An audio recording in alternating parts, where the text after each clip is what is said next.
Hello guys, आप लोगों को मेरा नमस्कार अथवा प्रणाम। आज हम जो कहानी सुना रहे हैं, इस कहानी का नाम है चार आशीर्वाद।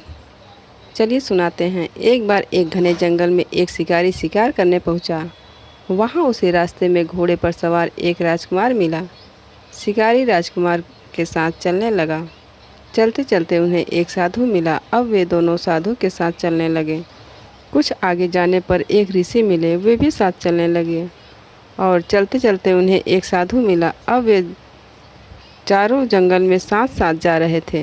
तभी उन्हें एक कुटिया दिखाई दी। वे चारों चलते चलते थक गए थे, सो विश्राम करने के लिए वे कुटिया में रुके। कुटिया में एक बाबा जी बैठे थे। कुछ देर कुटिया में विश्राम करने के बाद वे बाबा जी को प्रणाम करके जाने लगे। बाबा जी ने उन चारों को चार आशीर्वाद दिए।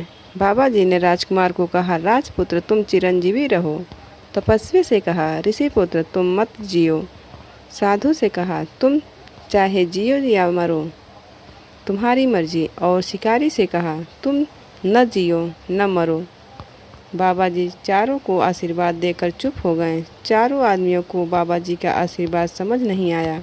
उन्होंने बाबा जी से प्रार्थना की कि कृपया अपने आशीर्वाद का तात्पर्य समझाएं। बाबा जी बोले, इसका मतलब यह है कि राजा को नरकों में जाना पड़ता है। मनुष्य तप करता है और फिर तप के प्रभाव से राजा बनता है और फिर मरकर नरक में जाता है। इसलिए मैंने राजकुमार को जीते रहने का आशीर्वाद दिया। जीता रहेगा तो सुख पाएगा। तपस्या करते रहने वाला जिएगा तो तपस्या करके अपने शरीर को कष्ट देता रहेगा। वह मरेगा तो तपस्या के प्रभाव से स्वर्ग में जाएगा अथवा राजा बनेगा। इसलिए उसको मर जाने का आशीर्वाद दिया, जिससे वह सुख पाए। साधु जीता रहे तो भजन स्मरण करेगा, दूसरों का उपकार करेगा और मर जाएगा तो भगवान के धाम में जाएगा। वह जीता रहे तो भी आनंद और मर जाए तो भी आनंद है। इसलिए मैंने उसे आशीर्वाद दिया कि तू जिए चाहे मरे, तुम्हारी मर्जी। शिकारी दिन भर जीवों को मारता है।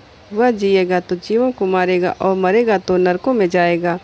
इसलिए मैंने कहा, तुम जियो न मरो। अतः इस कहानी से यह शिक्षा मिलती है कि मनुष्य को अपना जीवन ऐसा बनाना चाहिए कि वह जहाँ रहे वहाँ सुख पाए।